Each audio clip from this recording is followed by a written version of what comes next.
7th International PRME Conference organized by ILM.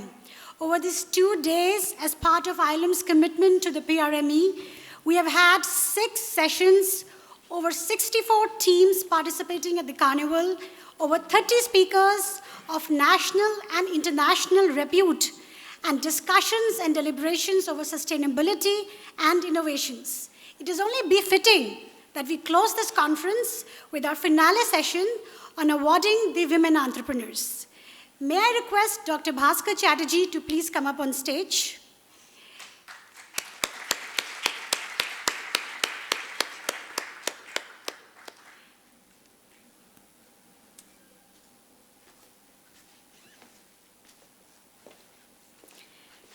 May I request our guest of honor, Dr. Furqan Qamar, to please come up on stage.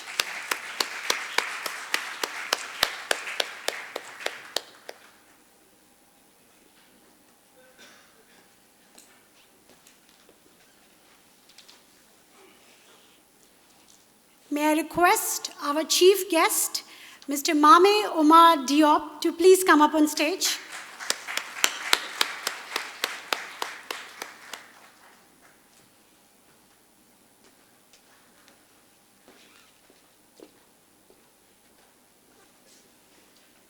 May I request Mr. Kamal Singh to please come up on stage.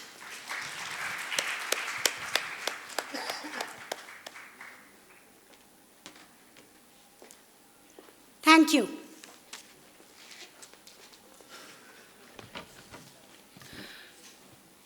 मानवता की प्रगति महिलाओं के सशक्तिकरण के बिना अधूरी है। आज मुद्दा महिलाओं के विकास का नहीं, बल्कि महिलाओं के नेतृत्व वाले विकास का है। हमारा यह सेशन ऐसी ही महिलाओं को समर्पित है।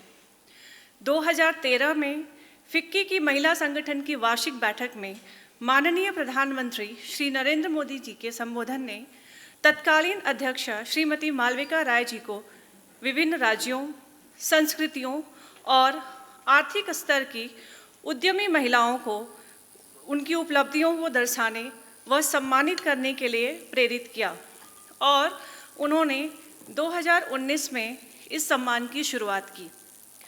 इस सम्मान का उद्देश्य है यह सभी महिलाएं अपने समान पृष्ठभूमि की महिलाओं के लिए प्रेरणा बने। साथ ही इनका उद्देश्य इन महिलाओं को अपने व्यवसाय में बढ़ावा देने के लिए बैंकिंग सुविधाएं और नए विकल्पों की खोज में सहायता देना भी है। इस साल हमने विभिन्न राज्यों से 46 प्रतिभाशाली महिलाओं का चयन किया है, जिन्होंने असाधारण परिस्थिति में भी स्वयं, परिवार, समाज और गांव की उन्नति में योगदान दिया और महिला सशक्तिकरण के लिए कार्य किया। इन्हीं 46 महिलाओं में से आज हम 10 महिलाओं को सम्मानित करेंगे, जिन्होंने अपनी जुझारू प्रवृत्ति, मनोबल और साहस से अपने व्यवसाय को नए आयाम तक पहुंचाया। इन्हीं महिलाओं को सम्मानित करने के लिए अब मैं श्रीमती मालविका राय जी, IILM चेयरपर्सन को मंच पर आमंत्रित करती हूँ। मैं मंच पर उपस्थित सभी गणमान्य व्यक्तियों से भी निवेदन करती हूँ कि आप भी सम्मान प्रदान करने के लिए आगे आएं। सफली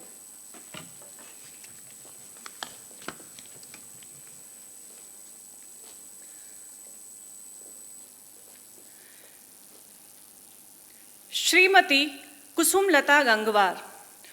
ऊपर वाला अगर एक रास्ता बंद करता है तो साथ में वह आपको दूसरा रास्ता भी दिखाता है। कुछ ऐसा ही फर्रुखाबाद की प्राथमिक विद्यालय की शिक्षिका श्रीमती कुसुमलता गंगवार जी के साथ भी हुआ। पति और बेटे के आकस्मिक निधन के कारण आपको अनेक कठिनाइयों का सामना करना पड़ा। इस कठिन समय में आपके विद्यालय के लोगों ने आपकी काफ़ी मदद की और आपको अपने पौधों का नर्सरी का व्यवसाय संभालने में मार्गदर्शन दिया। अपने व्यवसाय को बढ़ाने के लिए आपने आसपास के शहरों के बागवानों को बीज और पौधे बेचने के लिए संपर्क किया। इतना ही नहीं, आपने सरकारी कार्यालयों, स्कूलों में भी पौधे पहुंचाने का कार्य शुरू किया। जल्द ही खुदरा व्यापारियों ने भी आपके पौधों में दिलचस्पी लेना शुरू किया। इस व्यवसाय के द्वारा आप अपना ही नहीं बल्कि अन्य महिलाओं को रोजगार देकर उनका जीवन स्तर सुधारने में भी महत्वपूर्ण भूमिका अदा कर रही हैं। श्रीमती कुसुमलता गंगवार जी।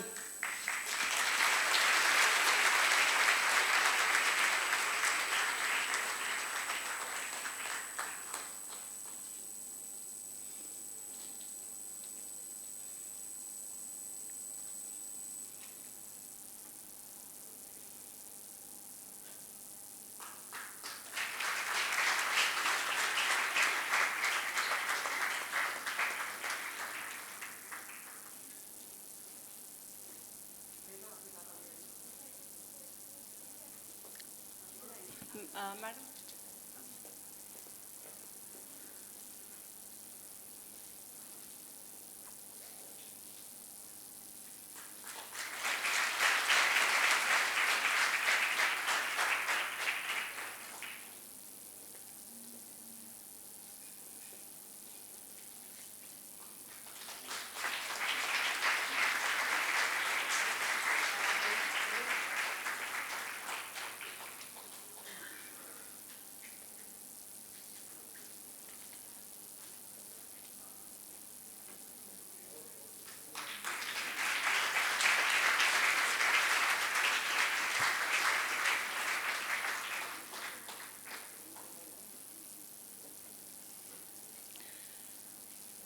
अगर आप में लगन, मेहनत और कुछ करने का जुनून हो तो कोई भी काम असंभव नहीं है। इस वाक्य को असल में भागलपुर बिहार की श्रीमती शाजिया कज़र जी ने सच कर दिखाया। फिजियोथेरेपी और हॉस्पिटैलिटी एडमिनिस्ट्रेशन में स्नातकोत्तर की उपाधि धारण करने वाली श्रीमती शाजिया कज़र जी ने 2014 में रिवाइवल शू लॉन्ड्री नामक बिहार का पहला शू लॉन्ड्री खोला। यहाँ पे आप जूते, हैंडबैग्स, जैकेट तथा अन्य चर उत्पादों की रिपेयरिंग, क्लीनिंग और फ्रेशिंग की सुविधाएं प्रदान करती हैं। आपके इस नवीन व्यापार को बिहार सरकार द्वारा भी सम्मानित किया गया है और आप बिहार इंडस्ट्रियल एसोसिएशन की सदस्य भी हैं। 3 सदस्यों के साथ शुरू गए इस व्यवसाय में आज 15 सदस्य और 3000 से अधिक ग्राहक जुड़े हुए हैं। आप देश के हर राज्य में ऐसा शू लॉन्ड्री खोलना चाहती हैं। श्रीमती शाजिया कज़र जी।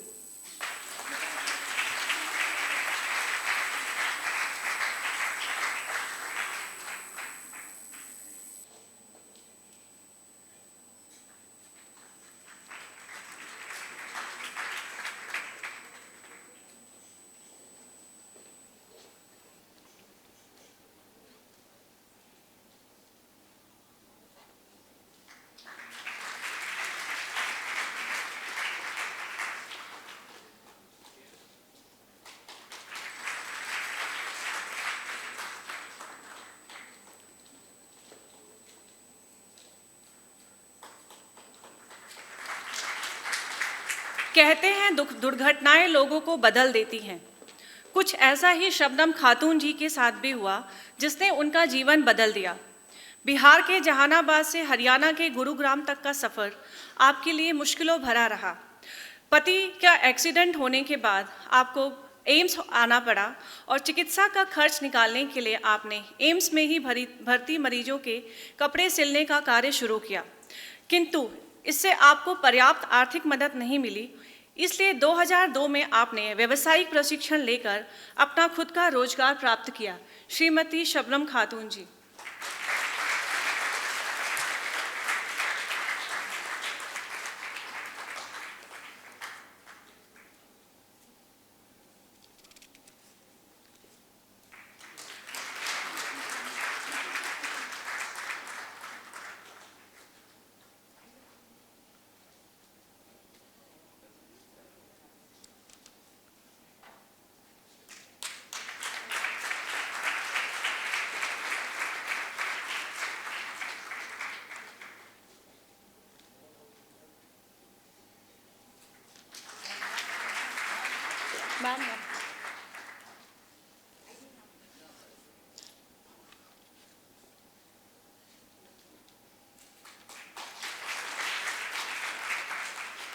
शिक्षा आत्ममुक्ति की कुंजी है। गुरुग्राम की अभयपुर निवासी श्रीमती रेखा जी के लिए यह बात बिल्कुल सिद्ध होती है। कम उम्र में शादी हो जाने के कारण आप 12वीं से आगे नहीं पढ़ पाईं, लेकिन इसी पढ़ाई ने आपको आत्मनिर्भर बनने में काफ़ी मदद की। पति खेती का काम देखते थे, लेकिन कोई नियमित आय नहीं होने के कारण आपने उनको आर्थिक मदद देने का फैसला किया और घर पर ही सिलाई का कार्य आरंभ किया। पढ़ाई के समय सीखी गई प्रचार प्रसार की कला ने आपके व्यवसाय में काफ़ी मदद की। आपके ग्राहक भी आपके संचार कौशल और कार्य परिपूर्णता की तारीफ करते हैं। श्रीमती रेखा जी।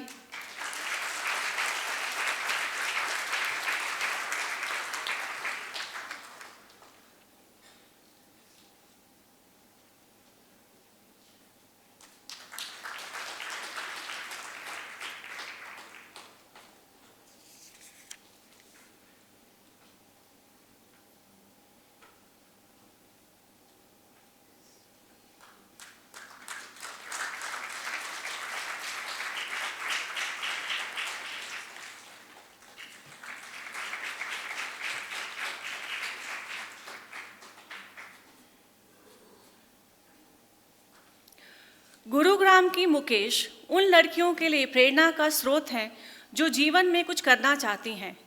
पढ़ाई में उत्कृष्ट होने के बावजूद 10वीं कक्षा के बाद आप शादी हो जाने के कारण नहीं पढ़ पाईं, लेकिन स्वावलंबी बनने की इच्छा कहीं न कहीं आपके अंदर थी। इसी कारण आपने ब्यूटिशियन का डिप्लोमा कोर्स किया। हालांकि इस कोर्स के दौरान भी आपको घर और ट्रेनिंग के बीच संतुलन बनाने में काफ़ी परेशानी हुई, लेकिन आपने हौसला नहीं खोया। आप भविष्य में अपना खुद का एक ट्रेनिंग इंस्टीट्यूट खोलकर अन्य महिलाओं को स्वावलंबी बनाना चाहती हैं। श्रीमती मुकेश जी।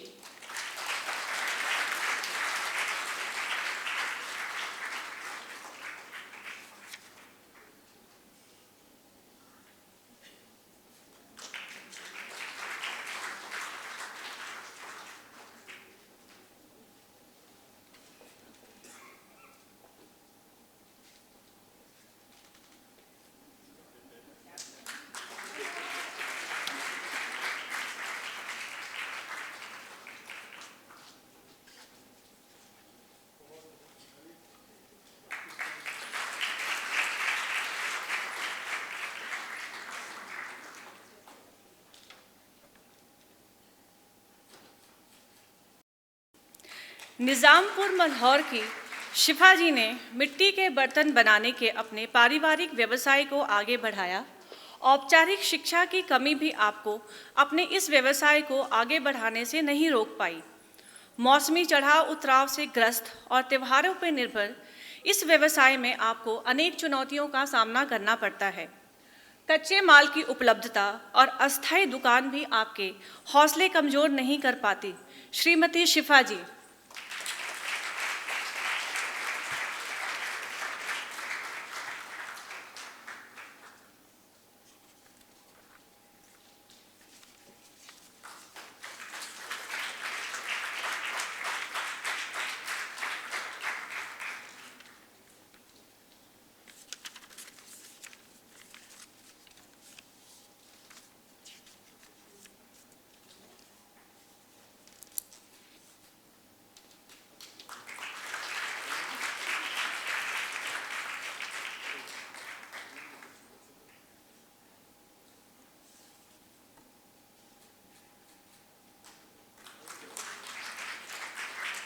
अगर आप में हौसला है और अपने ऊपर भरोसा है तो आप कोई भी काम कर सकते हैं।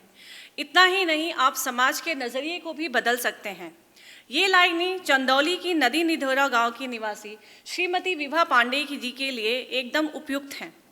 विभा जी एक नृत्य एवं गायन संस्थान चलाती हैं। जब आपने यह कार्य शुरू किया तो आपको समाज की रूढ़िवादी प्रतिक्रिया का सामना करना पड़ा, लेकिन आपके परिवार के सदस्यों ने आपको काफ़ी सहयोग किया। आज आपकी संस्था में 5 कर्मचारी कार्यरत हैं और 80 छात्र नृत्य एवं गायन की शिक्षा प्राप्त कर रहे हैं। श्रीमती विभा पांडे जी।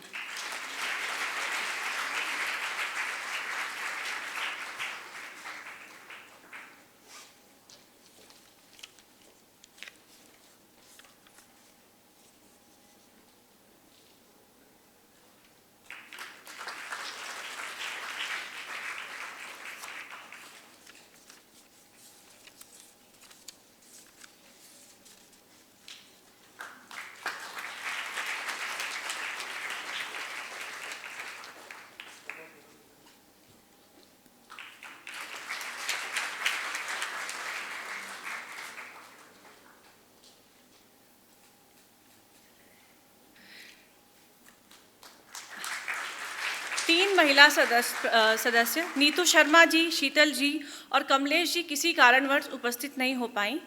नीतू शर्मा जी जो हैं वो उन्होंने को अपना मूल मंत्र बनाया कि ग्राहकों की संतुष्टि ही सबसे बड़ी संपत्ति हो सकती है।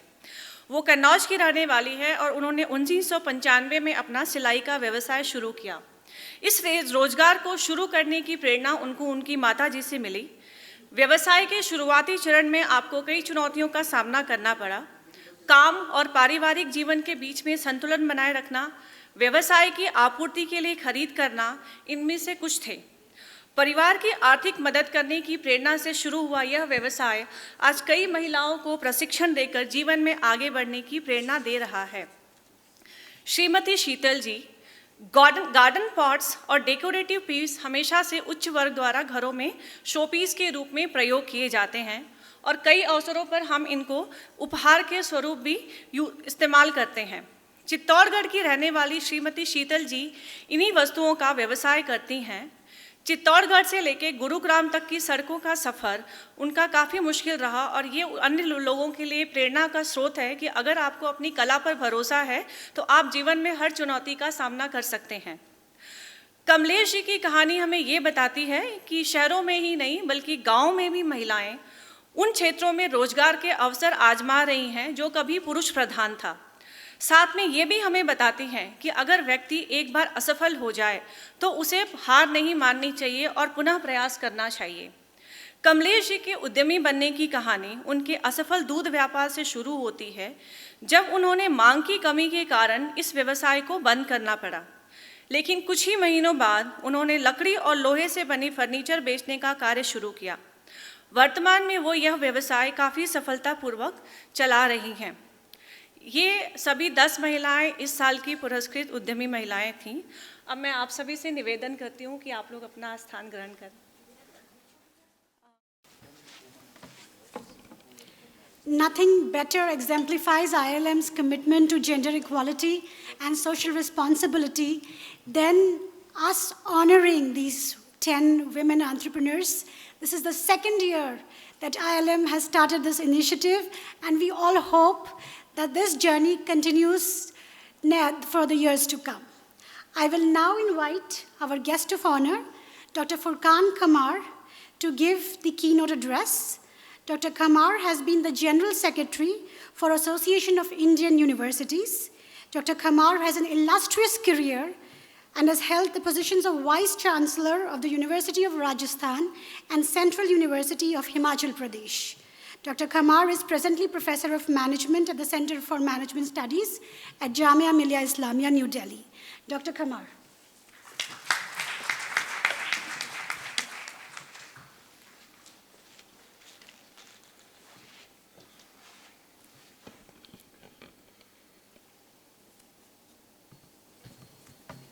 Dr. Bhaskar Chatterjee Saab, Mr. M. Omar Diop from UNESCO, Kamal Singh Ji, Mr. Anil Rai Ji, Ms. Malvika Rai Ji, all other distinguished persons. सबसे पहले तो मैं उन तमाम महिला उद्यमियों को जिन्हें आज आपने यहाँ पर रिकॉग्नाइज किया है, पुरस्कृत किया है, उन सब लोगों को बधाई देते हैं। और साथ में आप लोगों को जो IILM की तरफ से जो आपने एक इनिशिएटिव लिया है, और शायद ये दूसरा साल है which I was overhearing, इसके लिए मैं इन सब लोगों की तरफ से आपका शुक्रिया भी अदा करना चाहता हूँ और आपको बधाई भी देना चाहता हूँ। ये जो कठिन परिस्थितियों में, वैसे तो कहते हैं कि necessity is the mother of invention, तो जब परिस्थितियाँ इतनी कठिन हो जाएं तो उस वक्त एक आवश्यकता बन जाती है अपने को सरवाइव करने की। लेकिन उसके अलावा भी जो बहुत सारे इस तरह के इनिशिएटिव आते हैं और जो इस तरह के लोग वो इनिशिएटिव लेते हैं और आगे बढ़ते हैं, और सही वक्त पर अगर उनका हाथ पकड़ने वाला कोई तैयार हो जाए और उनकी हिम्मत अफजाई करने वाला कोई तैयार हो जाए, तो उससे बड़ा योगदान और कोई नहीं हो सकता। आप सब लोगों का बहुत बहुत शुक्रिया और आभार कि आपने ये काम अंजाम दिया है। First of all, after this, I must thank my senior, in a way, my boss. Earlier, from my planning commission days, Dr. Bhaskar Chatterjee ji, for giving me this opportunity to be here in the valedictory session of PRME program. And of course, his colleague who took the initiative and followed it up and did all the facilitation. And I am indeed very, very happy, delighted to be here. Chatterjee Sahab is associated with this institute, I believe, for quite some time. 2 years ago, I was at Lodi Road campus. He was still there. So he is a man of many parts. And I do not know how many qualities of him have you all discovered so far. But above all of those qualities, I mean, he is author, he is a bureaucrat, he is an educationist in his own right, but above all, he is a very, very fine human being. And I think that is one rare quality that we rarely find in many people. So I have always been privileged to know him, to work with him, to work under him. And I owe a great deal to him as far as education and higher education sector is concerned. I'm so happy that you have taken this initiative of organizing this program on year basis for bringing in a sense of responsibility amongst managers. And you are enlightening, educating, informing management professionals, management educators, and management students about a responsible management. And therefore, this PRME is extremely important. In fact, when I had started the Center for Management Studies in Jamia way back almost about 17, 18 years ago, at that time we said that when management students come to our campuses, when they take admission, so initially they are worried whether they will get admission or not, but the moment they see their name in the list, then the very first question that they ask is, what will be the CTC? What is the placement statistics? How many companies had come last year? Or how many companies are likely to come? Who is the placement coordinator? And this question was being asked not only by a student, but by their parents and those who were accompanying them. And that was the time when I realized that we have traveled a long distance in India, where our teacher used to tell that Saraswati and Lakshmi do not make abode in the same home. In fact, our teacher used to say that if by one door Lakshmi enters, Saraswati leaves by the other door. But then I realized that now is the time that these students are in fact invoking Saraswati to access Lakshmi. So that is a change that has happened. We must accept this change, but at the same time, we should be thinking that what should be the meaning and purpose of life? And can money, success, career, can be the only meaning and purpose in life? So in Jamia, we used to organize, as a part of orientation, a day's session on meaning and purpose of life. although we could not sustain it for more than 2 years because our problems were resource persons. Because how do you define meaning and purpose of life? Has a religious perspective, and in religion it has a Hindu perspective, and Hindus you have a Vedic perspective and so many other perspectives. You have a Christian perspective, you have a Muslim perspective. Does this mean that the atheists do not have a meaning and purpose in their lives? It means that there is something more than religion which defines meaning and purpose. But then finding resource persons who could combine all of them and at the same time they do not preach their religion was a challenge before us. But when I received invitation of this kind, I thought that this is also a way of educating people who are part of management education fraternity to know about the meaning and purpose of life. Sustainability, we are all familiar. And although we have added a number of dimensions, and environment is one dimension that dominates the issue of sustainability or exploiting resources in such a manner that we also leave a lot for the future generation. So maybe in that sense, it's a relatively new idea, and it is good that the United Nations and all the organizations of the United Nations have adopted sustainability as major goals. So we have moved on from Millennium Development Goal to Sustainable Development Goals.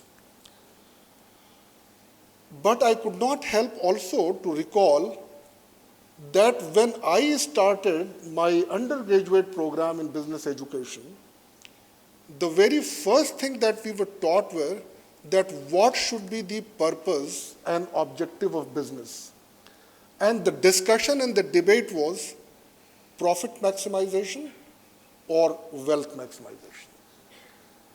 And there were arguments both in favor and against, and for a long time, particularly under capitalism, we saw that initially the profit maximization would have been the goal, but then one question remained unanswered, that profit maximization in what time frame?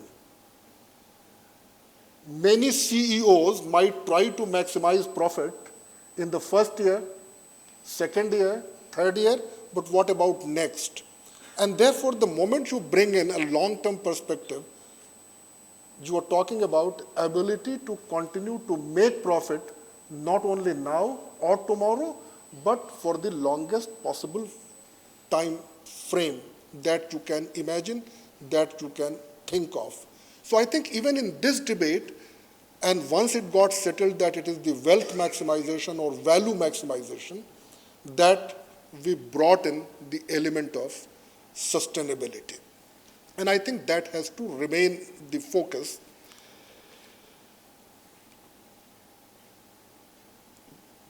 A few other thing is that although there are, and you must all have been shown those photographs and pictures, that how many brands survive for how long, and whatever brands are available today, how many of them existed 100 years before, or how many brands which are over 100 billions, how old are they? So you know that these are the kind of challenges that every businesses face. Every businesses face.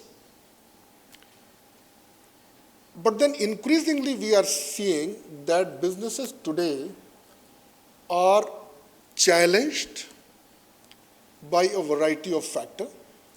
Ever since disruption has become a positive word, for a long time it was a negative word. Disruption means you are creating disturbances. But ever since it has become an accepted positive word, we are seeing that all kinds of disruption are causing ripples and disturbing the status quo, and therefore challenging the survival and the growth of the businesses. We are more familiar with the technological disruptions. Every time somebody comes up with a new technology, Telecom sector could be the most current example of the technological disruptions. But then there are climatic disruptions, there are environmental disruptions, there could be all kind of disruptions which are challenging, or sometime even a very sudden change in the need, behavior, expectation of the consumer, and without consumer no business exists.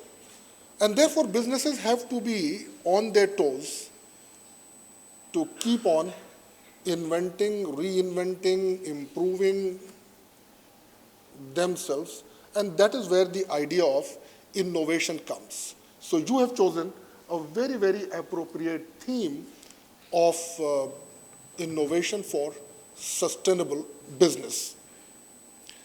Of course, nobody talking of business can say that the businesses should not make profit.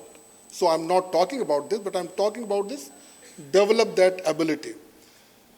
And then innovate yourself. While I say so, I also say that sometimes the innovation, or rather quite often, innovation has also led to lot of adverse effect on sustainability, particularly the environmental sustainability. Plastic, for example, is one example. Was an invention, was an innovation, many plastic products that we saw, and now everybody is talking about that the plastic causes environmental degradation and the pollution and the disaster. And so e-waste, all those kinds of things that we see, they might all be result of innovations. There could also be a possibility, for example, when were the days of CD-ROMs? You all remember? Have some of these young generations seen those floppy disk drive or CD-ROM? Perhaps not. So when the CD writers and the CD reader came, initially it was with the speed of 2x. Then 3 months down the line, 4x. 4 months down the line, 6x, 10x, 100x. And every time a speedier writer or a speedier reader came, what will we do? We take out the old one, buy a new one, and throw the old one. And now these are all piling up as e-waste. So innovation could also lead to environmental degradation and leading to adverse impact on sustainability. Having said this, so we have to be cautious. I think the corporate sector should actually ask this question, that should we change our models so frequently? Does iPhone have to come up every year with a new model? And stop, in fact, in many countries of the world, people are waking up, organizing themselves and demanding. For example, many of these phones, digital technology equipment that we use, they do not allow you. First of all, there is a chip which says to that device that you must die and stop working. So there is a defined life built in all those washing machines, fridge, fans, your phones, etc. And then they do not allow you to repair, because that technology is not known. So people in the world are demanding that we should get the right to get our equipment repairable, get it repaired, and you should remove this lifespan that you have built into the chip. So they are also demanding. So a movement is picking up. But these things are part of the reality, and therefore the businesses should also be ready to rise to these challenges and be ready. And for that point of view, knowledge,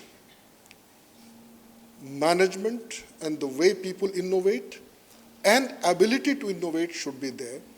And that is where, since you are also linking it with education, education plays a very important role.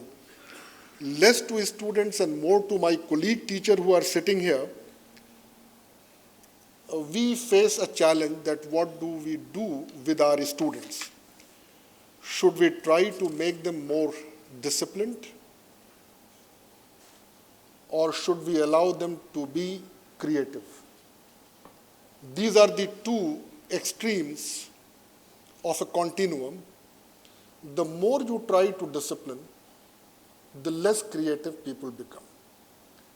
We in our country have this problem. We try to make a student at the school level so disciplined that we hardly leave a scope for them to be creative. So if they are taught that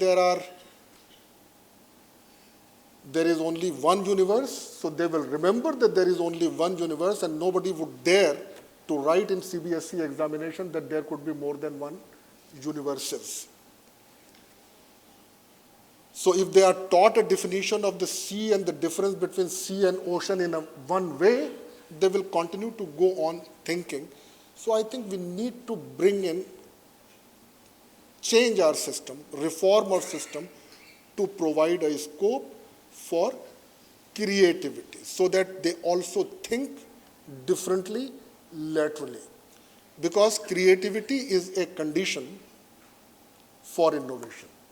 If there is no creativity, there is no innovation. If everybody believes that this is the only way to do something, nobody would be able to ever attempt to do anything so differently or any way differently. So I think this is one thing that needs to change in our educational system. Second thing, and then I'll stop, perhaps I've taken more time than was allotted to me, that give people freedom and choices as far as the subject that they study in a program of studies. This whole idea of making everybody study all the compulsories, in fact, leave any kind of interdisciplinarity to happen in a classroom and in the knowledge that the student get. And these days, all innovations are coming only when the boundaries between disciplines are porous, when there is an intermingling of disciplines. But for that, physicists would invent ultrasound, but would not know what to do until they come face to face with the doctor, and the doctor knows that this ultrasound could be used for this purpose. I'll just share a brief story. We may have all read Animal Farm, George Orwell, but there is another story by one H. Reeves, and that is called as Animal School. In 40s, this Mr. Reeves was director of public instructions in the United States and was trying to change the school education system by bringing in interdisciplinarity, and people in the United States were challenging, resisting this change. So he wrote a story, and that story became extremely popular and relevant, and the story was that animals felt threatened in the new world, and they said that in order to survive in the new world, they need to do something. So all the animals met, and they decided to organize a school. And then all of those knowledgeable animals met, and they said that every animal must know the knowledge and skill of climbing tree, running faster to save itself from the predators, swim, and fly. So it was organized, but then the moment the instruction started, they started facing problems. The problem was that rabbit was a fast runner, but hated swimming. Owl liked flying, but the squirrel simply could not. But then the teachers compelled them that you must pass all these compulsories, otherwise you will not succeed. and to pass you must get a minimum of B. So they all took all the necessary steps to teach a squirrel to fly, rabbits to climb trees. There was one animal which could do all those things, eagle. But then eagle wanted to do it his own way, but the teacher wanted them to learn the way they are teaching. At the end, they all worked hard, teachers and students together. All animals passed in B or C grade. The animal that topped the batch was an abnormal eel, neither fully developed hand or limbs. And interestingly, outside the school, the bear, the badger, the dogs, they were sitting on protest, demanding that burrowing, barking should also be included in the curricula, otherwise it is unjust for our students. Let us not make our system that way. Thank you very much.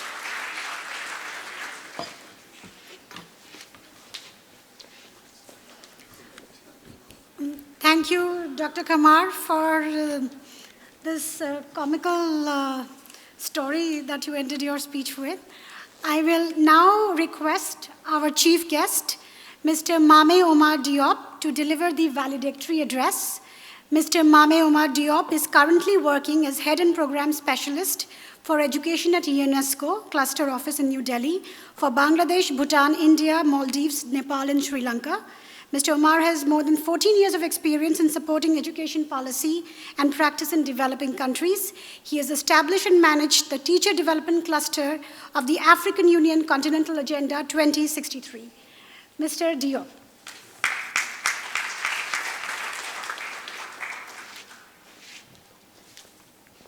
Thank you very much. Namaste. Okay. Dr. Bhaskar Chatterjee, Dr. Karmar, professor at Jamia Millia University, Mr. Kamal Singh, CEO of UN Global Compact in India, dear participants, staff of the business school, and all the young change makers. I am very pleased to be here with all of you today. India is a beautiful country. It's brimming with amazing history and heritage. I would like to take this opportunity to congratulate the 10 women entrepreneurs who demonstrated that entrepreneurship can go. They demonstrated that entrepreneurship can go along well with sustainability development. I would also like to make a special mention to the UN Global Compact, who is working tirelessly to engage and mobilize a vibrant network of private sector organizations and industry in the collective work and responsibility to achieve the Sustainable Development Goals agenda by 2030. This gathering to celebrate innovation in sustainable business and women entrepreneurship, I would say, is possible today because of the important work that IILM Business School has been doing. The United Nations Principles for Responsible Management Education, PRME initiative, brings together the UN and business schools around the world to inspire and champion responsible management education, research, and thought leadership globally. IILM has been very able to contribute to it. That is why I believe the school was chosen by the UN Global Compact as a PRME champion business school.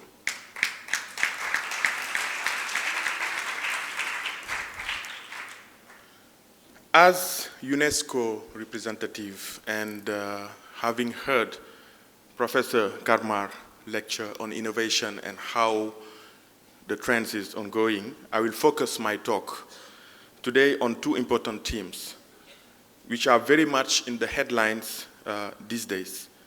The first is the future of education and work. And the second, the need to acknowledge and remember the past while you conceive the future. And you will notice that entrepreneurship and innovation are key to all of this. So let me begin with some context by highlighting the importance of the Agenda 2030 and the role of education in it. What is Agenda 2030? It's a set of 17 Sustainable Development Goals and 169 targets that was adopted on 25 September 2015 by head of states and governments at the UN Special Summit. This agenda is a commitment by all member states to eradicate poverty and achieve sustainable development by 2030 worldwide. This globally shared concern for sustainability implies a universal agenda relevant to all societies, both in the global north and the global south. Certainly, shared values and common policies are the basis for sustainable development and sustaining peace. In fact, this recognition is what drove the adoption of the Universal and Transformative 2030 Agenda, with 5 critical dimensions at its core. We call it the 5 Ps. So you have the people, prosperity, the planet, partnership, and peace. Indeed, we are all well beyond measuring development and growth only in GDP terms. In a manner of speaking, the 169 targets underpin the SDGs are 169 ways of explaining how no one is to be left behind.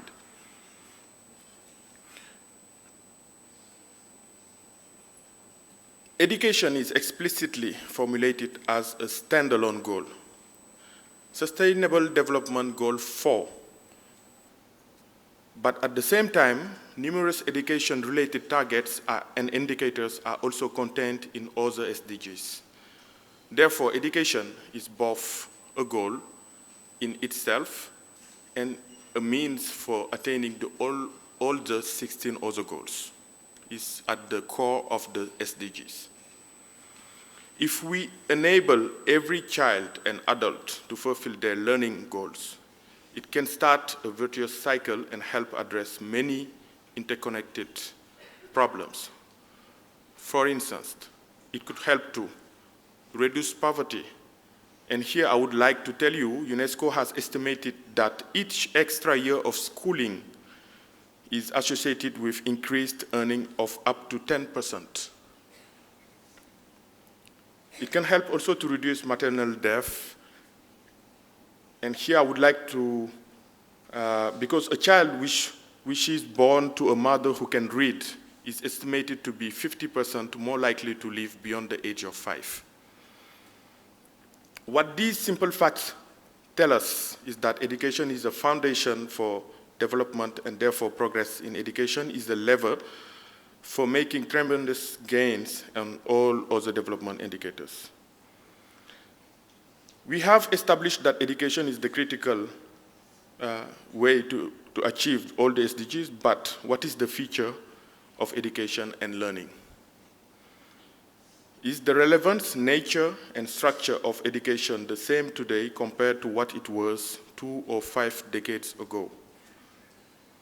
Certainly, education and learning are constantly changing, and there are many reasons for this. With accelerated climate change, the fragility of our planet is becoming more and more apparent. Persistent inequalities, social fragmentation, and political extremism are bringing many societies to a point of crisis. Advances in digital communication, artificial intelligence, and biotechnology have great potential, but also raise serious ethical and governance concerns. Therefore, the promise of innovation and technological change may not always be a positive one. UNESCO has a tradition of re-envisioning education, at key historical junctures of societal transformation.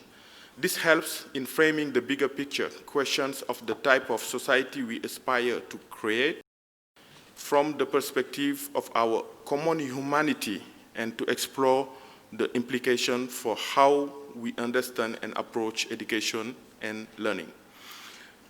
The first exercise of this kind was undertaken in the 70s and resulted in the FOR report of 1972. I was not born, but that was promoting the concept of learning to be.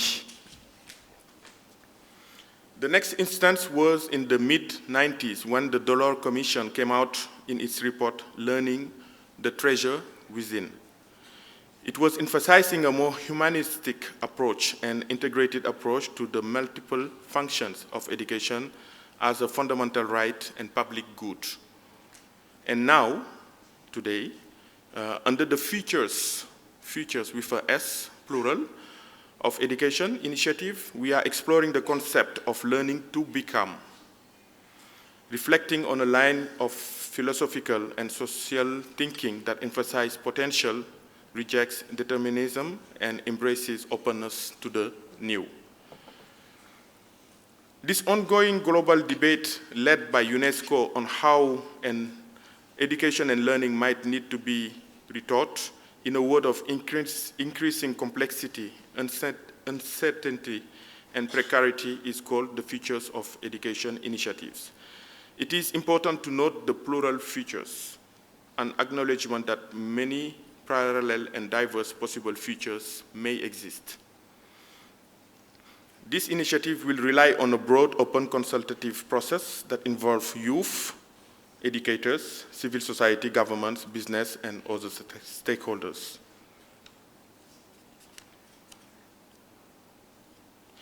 While we tackle the quality of education, we must also keep our eyes on the moving target, the changing nature of education due to the changing nature of work. Education and work, I believe, are inextricably linked, and therefore it is imperative that future of education is retaught in synchronization with the future of work. There is a parallel global discussion on the future of work, the advent of the fourth industrial revolution, and the potential for disruptive technology such as artificial intelligence to change the world of work as we know it. Among the many factors impacting the future of education, the changing nature of work and the workplace is one of the most significant. Consider this. As per the Global Business Coalition for Education latest research, by 2030, more than half a generation of young people will not have the skills needed for the changing global job market. This constitutes more than 800 million young people worldwide. You see the importance of business schools and entrepreneurship to match that.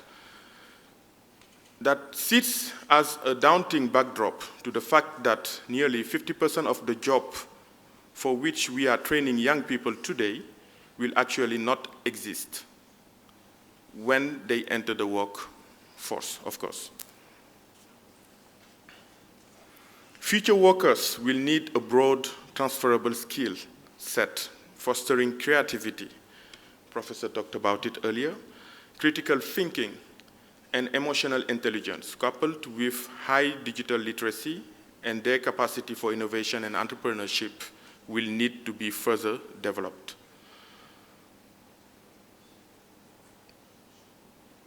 Apart from emerging skill requirements, the governance and ethical framework to manage technology and artificial intelligence is equally important.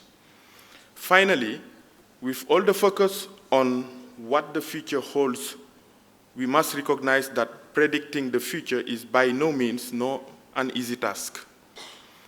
And in order to successfully do so, we must study the past, dig deeper in our time-honored traditions, and storehouse of accumulated knowledge. Take the opportunity to re-examine the insights shared by thinkers and philosophers over the past centuries and decades, and to apply them again to our current challenges. To give you an example, let me share with you nuggets from Mahatma Gandhi's holistic vision on education. Ideas he advocated and practiced decades ago, which upon careful consideration, I am sure you will find extremely relevant today. First is the idea of multilingualism. Gandhi saw learning languages as a way of communicating better with others by understanding people with a deeper sense of compassion and thereby interpreting the world in wiser, more profound ways. Apart from Gujarati, his native language, Gandhi learned 11 languages, mostly self-taught, and used his knowledge of languages to communicate with masses across the world. He was a living example of how language learning helps us to improve our leadership skills. And today, if I'm standing here speaking to you in English, I was born in Senegal, a country in West Africa, so my mother tongue is Wolof. I went to school with a medium instruction of French, a second language of Spanish, and today I'm talking to you in English, and we are able to communicate. I think this is another living example here on how this is critical. Second, the idea that emphasizes that education must be skill-oriented, practical, and that lifelong learning takes place not just within the confines of a classroom. Gandhiji recognized that immense learning can come from appreciating and studying the local communities and everyday life. He also challenged the dichotomy between knowing and doing. This obviously has tremendous implication in ensuring that education and learning should be linked to a vocation that can make people self-reliant, and that not just children but adults too must continue to learn throughout their life, lifelong learning. It sounds simple, but has the potential to solve unemployment and poverty, two of the biggest challenges we face today. Finally, Mahatma Gandhi emphasized the real purpose of value-based education, which is not just to gain knowledge, but to use the knowledge to give back to society through service. He believed that higher education should produce experts who are relevant to society's needs. The ethical, moral, and spiritual dimensions of value-based education ensure that we always put the greater good above self-benefit. I was told that earlier there was a competition between the youngsters, and 65 institutions participated. That was organized by IILM in partnership with the UN Global Compact. I just want to come back to that and then to say how relevant it is in the world we are living in today and in the missions of the Sustainable Development Goals that we believe in. And I would like to announce here that we are ready as UNESCO to hold hand with UN Global Compact and the Business School to renew it every year and aim for more participants. Yeah. I wish and hope that many of you who are here today would reflect on the real purpose of the education as you think about the future. Would try to connect your learning to the needs of the local communities in your immediate environments. Once again, it is a pleasure sharing my ideas with you all, and thank you for being a wonderful audience.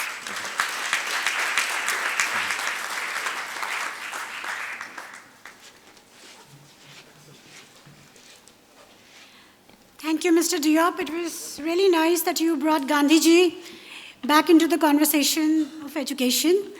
I would now like to invite Dr. Bhaskar Chatterjee, Senior Director at IILM, to give the concluding remarks.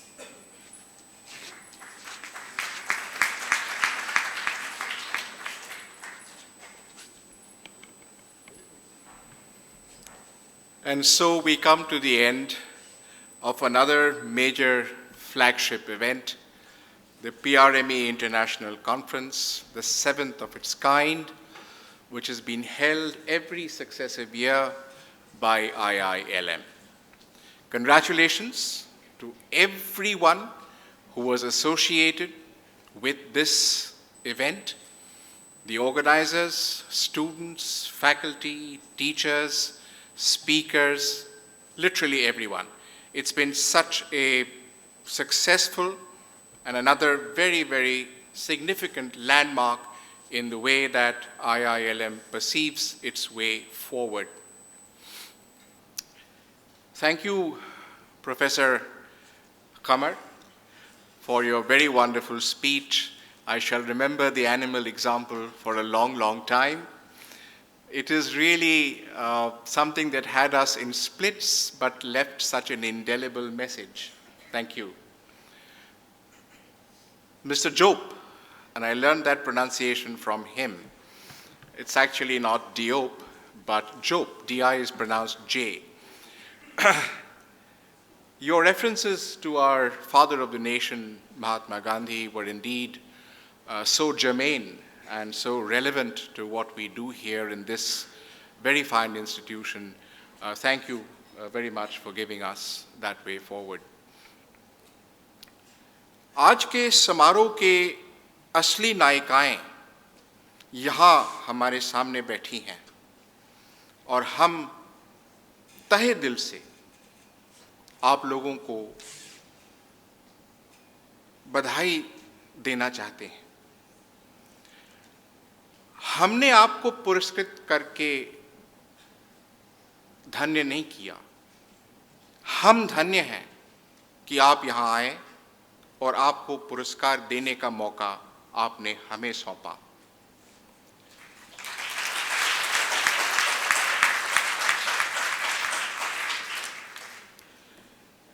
जिस jury ने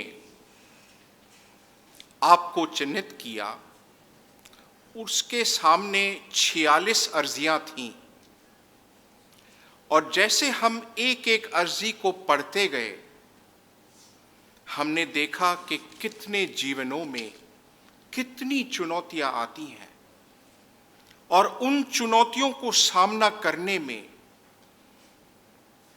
कितना साहस, लगन, मेहनत की जरूरत है और उनमें से मात्र 10 को चिन्हित करना कितना मुश्किल काम है, ये आप सोचिए। लेकिन उन सभी में से आपको चिन्हित करना हमें गर्व महसूस होता है कि आप जैसे लोगों को हमने किया।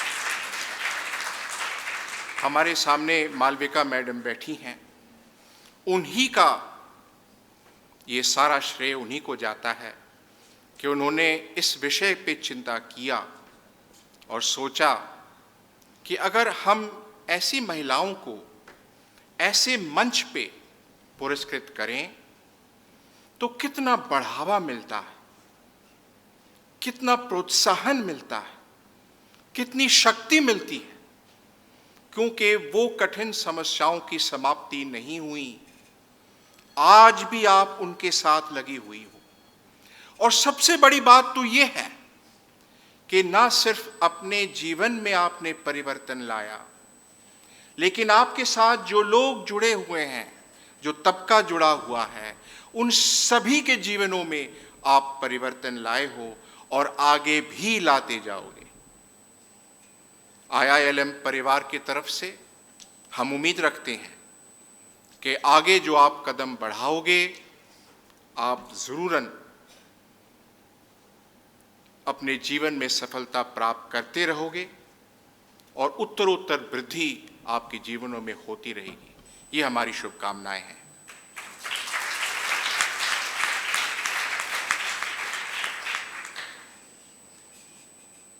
It has been also, this particular international conference, an ode to innovation. When we were conceptualizing this event, Mr. and Mrs. Rai and all of us were sitting around and thinking,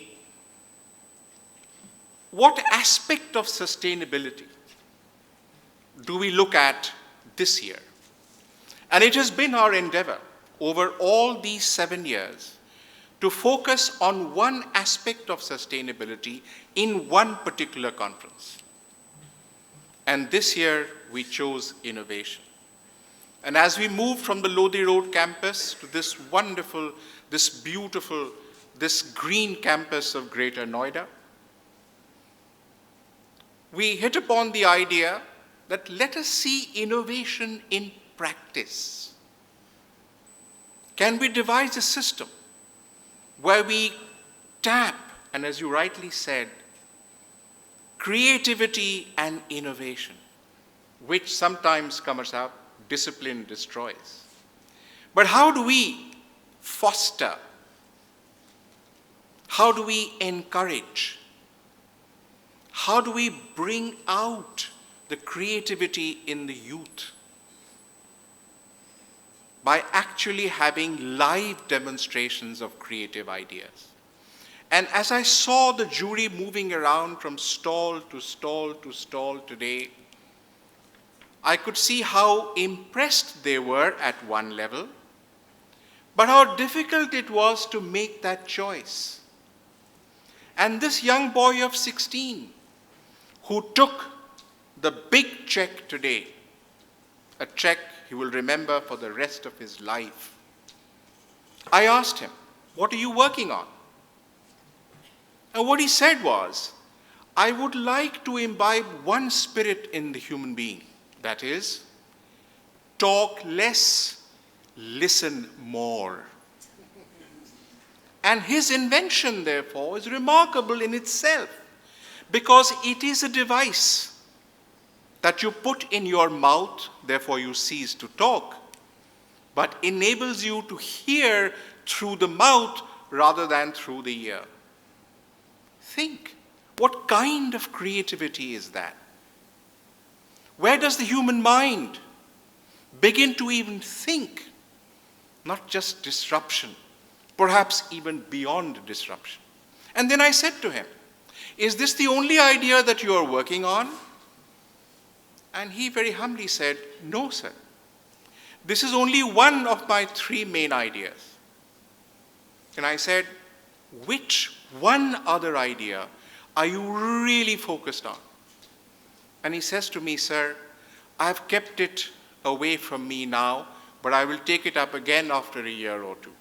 And what is that? And that is to develop the prototype of an automobile driven on sea water. Imagine the steam locomotive, which we had left behind generations ago, is something that he is trying to recreate in a new avatar that will put the electric vehicle millions of miles away.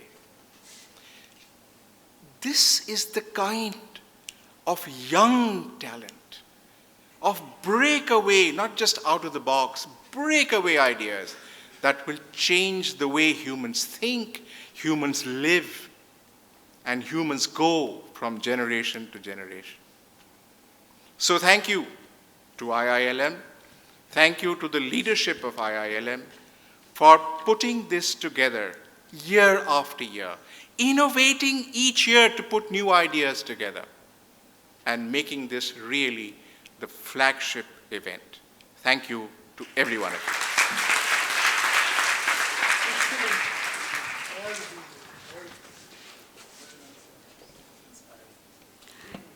Thank you, Dr. Chatterjee. I would now like to request Mrs. Malvika Rai to please come up on stage.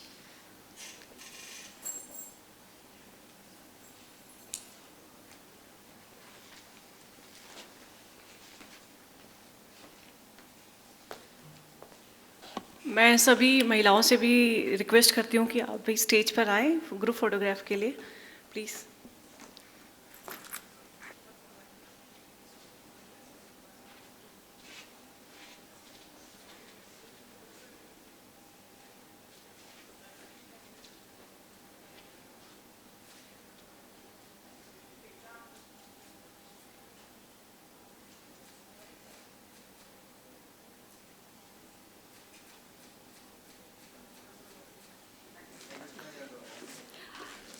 With this, we come to the close of 7th PRME conference organized by IILM. Thank you very much for being such a wonderful audience.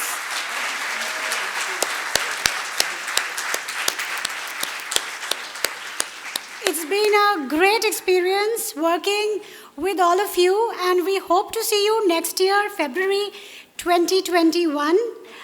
I would like to invite Dr. Abha Singh, General Wadhwa, Dr. Kakuli Sen, and Professor Rahul Mishra to please come up on stage to felicitate the dignitaries on the dais.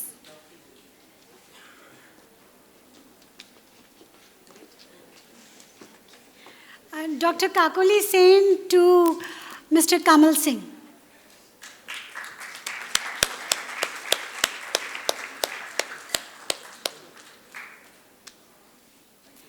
General Wadhwa to Mr. Job.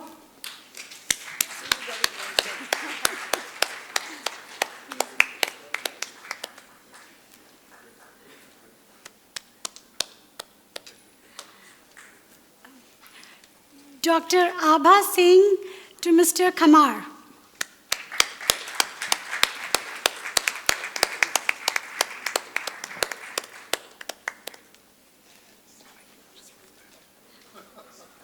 Professor Rahul Mishra to Dr. Bhaskar Chatterjee.